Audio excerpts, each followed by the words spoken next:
सूरज उजियारा, वहां पर दो धुनें, बादलों की गर्जन और मृदंग की आवाज उस लोक में गूंजती रहती है। जैसे पहले स्थान पर भगवान राम के देश में घंटे और शंख की आवाज गूंजती है, ऐसे दूसरे मंडल पर यानी कि ब्रह्म के देश में बादलों की गर्जन और मृदंग वहां पर बजता रहता है। ओम का जाप बराबर वहां होता रहता है।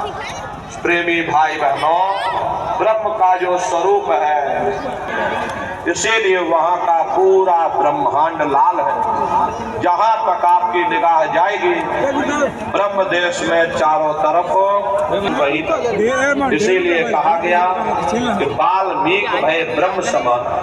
जब इनकी जीवात्मा वहां पहुंची और जब इन्होंने ब्रह्म का दर्शन किया तो इनका स्वरूप भी ब्रह्म के समान यानी कि ब्रह्म स्वरूप हो गया।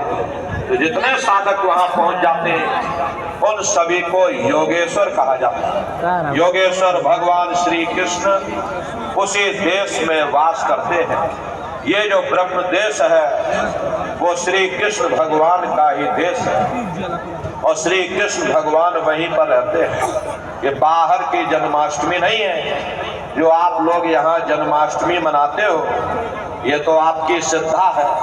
महात्माओं ने कहा था भाई सही मायने में तुम जन्माष्टमी कब मनाओगे? जब तुम्हारी ये जीवात्मा 5 तत्व जल पृथ्वी अग्नि वायु आकाश और 3 गुण रजोगुण तमोगुण सतोगुण यानी 5 तत्व 3 गुणों से परे होकर के ब्रह्म देश में पहुंच करके जब तुम कृष्ण भगवान का दर्शन कर लोगे तब सही मायने में जन्म अष्टमी मनाई जाएगी। वहां कृष्ण भगवान का दर्शन करने के बाद में फिर तुम्हारी यही जीवात्मा तीसरे मंडल की आवाज को पकड़कर और तीसरे मंडल की चढ़ाई करेगी।